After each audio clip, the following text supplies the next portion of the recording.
राधे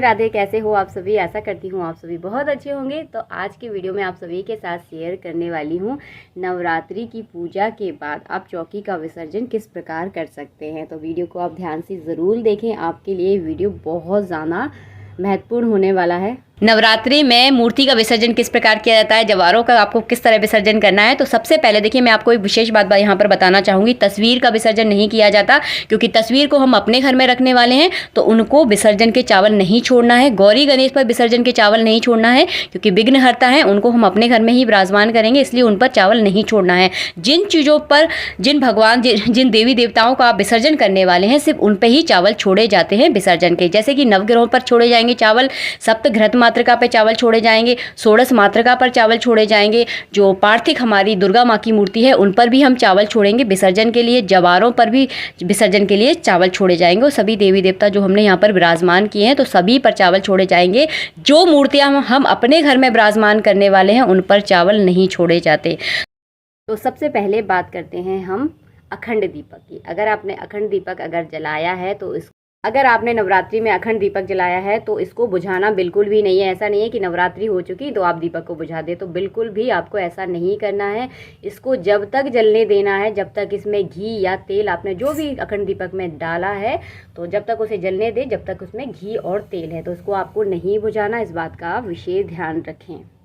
और इसकी जो बाती बस्ती है उसको भी आप पूरा जला दें। अगर थोड़ी बहुत बस्ती भी है तो उसे आप जल में विसर्जित कर सकते हैं।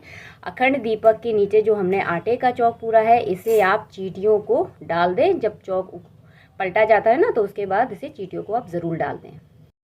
नवग्रह के जो चावल रखे हुए हैं, जैसे कि आप लोग वीडियो में देख रहे हैं, तो इनको भी आप जल में विसर्जित कर सकते हैं। आप चाहें तो इन्हें पक्षियों को भी इन्हें डाल सकते हैं, और जो सिपाही हैं इन्हें भी जल में ही विसर्जित किया जाएगा। इसके बाद नवग्रहों पर जो हमने दान दक्षिणा चढ़ाई है, इन दान दक्षिणा को आप किसी भी ब्राह्मण को दान कर सकते हैं। आप चाहें तो अपने किसी मान्यधान को, ये जो भी आपने यहाँ पर दान दक्षिणा चढ़ाई है उन्हें आप दान कर सकते हैं। ये देखिए, ये है षोडश मातृका। षोडश मातृका का विसर्जन किस प्रकार किया जाएगा, तो ध्यान से इस वीडियो को आप ज़रूर देखें। यहाँ पर देखिए, चावलों को आप जल में विसर्जित कर दें। आप चाहें तो जो षोडश मातृका के लिए जो आपने चावल रखे थे, इन्हें आप पक्षियों को भी दाना के रूप में डाल सकते हैं। आप चाहे तो इन्हें नदी में विसर्जित कर दें, ये आपकी इच्छा है। इसके बाद देखिए, हल्दी की गांठें जो हमने षोडश मातृका पर रखी थी, ये हल्दी की गांठें जल में विसर्जित किए जाएंगी। और जल हो सके तो ऐसे आपको जल में विसर्जित करना है जिसमें चलती हुई धारा हो, तो उसमें विसर्जन का अपना एक अलग महत्व रहता है। इसके बाद देखिए, जो हमने जनेऊ चढ़ाए थे, तो जनेऊ जो अपने पितरों के नाम के और षोडश मातृका पे आपने चढ़ाए थे, ये जनेऊ जो है ना, ये भी जल में ही विसर्जित किए जाएंगे। कलावा के रूप में जो वस्त्र अर्पित कराए थे, वो भी आप जल में ही विसर्जित करें। इसके बाद देखिए, यहाँ पर जो दान दक्षिणा चढ़ाई गई है, वो दान दक्षिणा आप चाहें तो किसी ब्राह्मण को दान कर सकते हैं। आप चाहें तो इन्हें किसी अपने मानधान को, जिनको भी आप देना चाहते हैं, जो आपके पूजनीय हैं, उन्हें भी आप दान कर सकते हैं। नवरात्रि में जो माता रानी की तस्वीर की हमने पूजा की है, इस तस्वीर को जल में विसर्जित नहीं किया जाता। आप इसे अपने घर में ही पूजा करें, अपने घर के मंदिर में इनकी सेवा करें। अगर आप अपने घर के मंदिर में अगर इनकी सेवा नहीं कर सकते, तो किसी ऐसे व्यक्ति को भी दान कर सकते हैं जो व्यक्ति माता की तरह इनकी सेवा करे, इनका ध्यान रखे, रोज इनकी पूजा करे, तो ऐसे व्यक्ति को आप इस तस्वीर को दान कर सकते हैं। तो देखिए, इस तरह से जो है ना तस्वीर का किया जाता है। हो सके तो आप अपने घर में ही रखें, अगर आप इनकी डेली पूजा कर सकते हैं तो। और चुन्नी आप उड़ाकर ही रखें। माता रानी को हमेशा चुन्नी उड़ाई जाती है, तो चुन्नी आपको कोई दान नहीं करनी, ना ही जल में विसर्जित करनी है। फूल माला आपने जो डेली चढ़ाई है माता रानी पर, उनको जल में ही विसर्जित किया जाएगा। जितने दिन की भी फूल माला हो, आप अगर डेली विसर्जित कर रहे हैं तो बहुत अच्छी बात है। अगर आपने डेली विसर्जित नहीं की तो एक साथ रख लें, और नवमी के दिन, दसवीं के दिन, वैसे तो देखिए विसर्जन जो है ना माता रानी का दसवीं के दिन किया जाता है, तो दसवीं के दिन आप सारी चीज़ों का विसर्जन करें। इसके बाद देखिए, सप्तघृत मातृका। तो सप्तघृत मातृका आपने जिस कपड़े पे बनाई है या जिस कागज़ पर बनाई है, इनका विसर्जन ही किया जाता है। इसके बाद देखिए, ये है चांदी का कलदार, जो सप्तघृत मातृका पर लगाया जाता है। इस चांदी के कलदार को आप अपने घर की तिजोरी में रखें। इससे आपके घर में जो है ना बरकत होती है, और आपके धन संपत्ति में दिन दूनी रात चौगुनी तरक्की होती है। तो इसे अपनी तिजोरी में आप ज़रूर रखें। इसके बाद देखिए, माता रानी की मूर्ति। शरद नवरात्रि में जो है ना माता रानी के पार्थिव रूप का ही पूजन किया जाता है। माता रानी का विसर्जन जो है ना चलती हुई धारा में ही करना चाहिए। तो इन माता रानी का जो पार्थिव रूप है इन्हें आप चलती हुई धारा में विसर्जित करेंगे। इनको अपने घर में नहीं रखा जाता। ना रखने का एक सबसे बड़ा कारण ये है कि पार्थिव मूर्तियों को अगर हम अपने घर में रखते हैं तो उनके चटकने और टूटने फूटने का थोड़ा सा डर रहता है। अगर मूर्ति आपके घर में खंडित हो जाती है तो उसका दोष बहुत ज़्यादा लगता है। इसीलिए पार्थिव मूर्तियों को पूजा के बाद विसर्जित ही करा जाता है।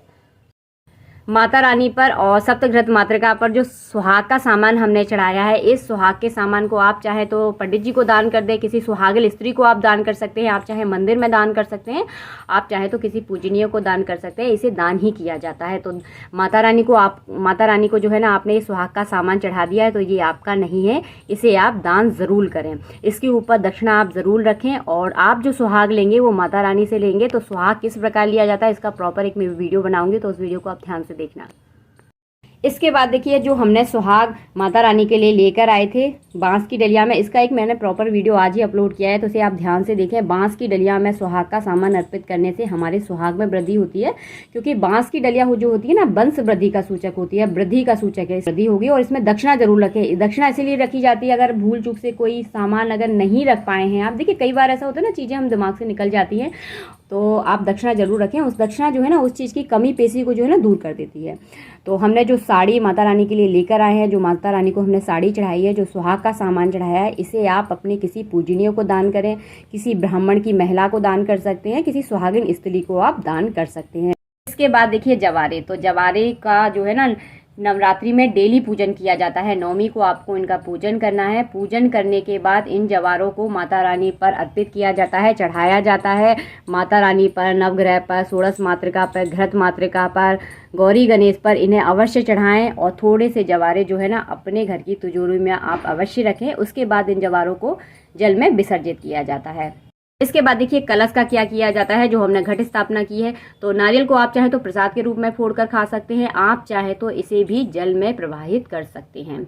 उसके बाद देखिए मिट्टी का कलश है। मिट्टी का कलश को आप अपने घर के किसी भी काम में यूज़ ले सकते हैं। किचन में बहुत सारे कामों में मिट्टी का कलश जो है ना यूज़ आता है, तो आप में बहुत ज़्यादा यूज़ होता है मिट्टी का कलश, तो आप उसमें ज़रूर ले लें। अगर आपने तांबे का रखा है तो अपने घर के किसी भी काम में आप ले लीजिए, कोई दिक्कत नहीं है। इसके बाद देखिए जो इसमें सिपाड़ी और हल्दी की गांठ डाली गई है उसका क्या किया जाता है। तो उसको सबसे पहले थोड़ा सा धूप में उसको ज़रूर सुखा लें, और धूप में सुखाने के बाद उसे लाल कपड़े में बांधकर अपनी घर की तिजोरी में आप रख सकते हैं। तो बहुत अच्छा तरीका है। जब कभी अगली बार जब आप कलश स्थापना करें तो उसी सिपाड़ी और हल्दी को ही इसमें डालें, क्योंकि वो बहुत ज़्यादा शुभ हो जाती है। उसमें सभी देवी देवताओं का प्रवेश रहता है।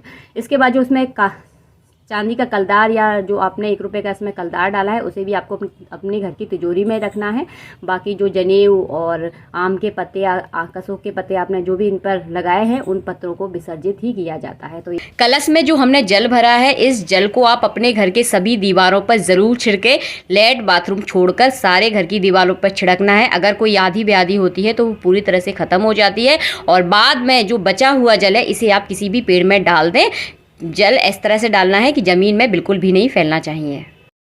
और हाँ देखिए गौरी गणेश को तो मैं बताना ही भूल गई, सबसे पहले उनके बारे में मुझे बताना था। तो अगर आपके घर में मूर्ति है गौरी गणेश की, नवरात्रि में आपने सिर्फ मूर्ति की पूजा की है जिस प्रकार मैंने की है, तो इन मूर्तियों को आप अपने घर के मंदिर में रखें, उनकी डेली पूजा करें। इनको दान नहीं करना चाहिए।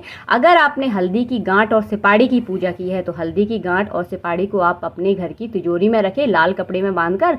जब अगली बार आप गौरी गणेश की पूजा करें तो उसी हल्दी की गांठ और सिपाड़ी को आपको रखना है, उन्हें विसर्जित नहीं किया जाता है। आप अगर आपका मन है तो आप विसर्जन कर सकते हैं। इसी विधि से नवरात्रि की पूजा का विसर्जन किया जाता है। अगर आपने नवरात्रि में अपने घर पर मिट्टी की मूर्ति यानी पार्थिव मूर्ति को स्थापित किया था तो उन्हें आप विसर्जित जरूर करें, क्योंकि उनको अपने घर में नहीं रखा जाता। पार्थिव मूर्तियों को ज़्यादा देर अगर हम अपने घर में रखते हैं तो वो चटकने और टूटने फूटने का दोष बहुत ज़्यादा लगता है, तो इस बात का विशेष ध्यान रखें। अगर आप पीतल की मूर्ति लाए हैं तो उन पर विसर्जित के चावल नहीं छोड़ना है। उनको आप अपने घर में रखने वाले हैं तो उन पर विसर्जन के चावल नहीं छोड़ें। आप इस बात का विशेष ध्यान रखें। जिन चीज़ों को हम प्रभावित करने वाले हैं यानी सिराने वाले हैं उन चीज़ों पर ही आपको चावल छोड़ने हैं विसर्जन के।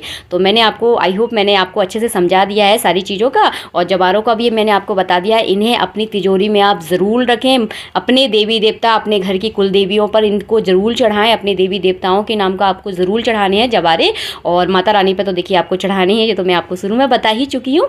तो इस तरह से देखिए विसर्जन किया जाता है। कोई बहुत ज़्यादा कठिन नहीं है। जिन लोगों ने अभी तक नहीं किया होगा शायद उनको मन में लग रहा होगा कि किस प्रकार किया किया जाता है। तो बहुत सरल तरीका है, कोई चीज़ अगर नहीं आ रही है ना तो बस माता रानी का मन में ध्यान कर लीजिए और मन से पूजा कीजिए। भगवान आपकी सारी इच्छाएं पूरी करेंगे और भगवान जो है ना आपकी पूजा को भी जो है ना स्वीकार करेंगे, क्योंकि मन से और दिल से की हुई चीज़ें ना बहुत जल्दी हमारे देवी देवता और माता रानी स्वीकार करती हैं।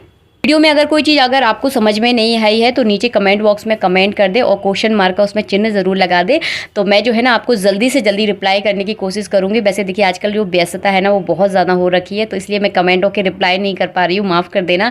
जैसे ही मैं फ्री होती हूँ आप सभी के कमेंट पूरे पढ़ती हूँ, सभी को मतलब जिनके भी देखो रिप्लाई करने वाले होते हैं सबको रिप्लाई करने की मैं पूरी कोशिश करती हूँ। तो इस तरह से देखिए आप सरल विधि से विसर्जन कर सकते हैं माता रानी का। और पूजा विधि मैंने आपको सभी को बता दी है। इस तरह से देखिए जैसे कि डेली आप पूजा करते हैं वैसे ही सिंपल सादा तरीके से आप पूजन करें। और हाँ, एक कन्या के लिए वस्त्र जरूर लेकर आएँ। और माता रानी का विसर्जन जो है ना 10वीं के दिन जी किया जाता है। 9वें दिन कभी किसी भी देवी देवता का विसर्जन नहीं किया जाता।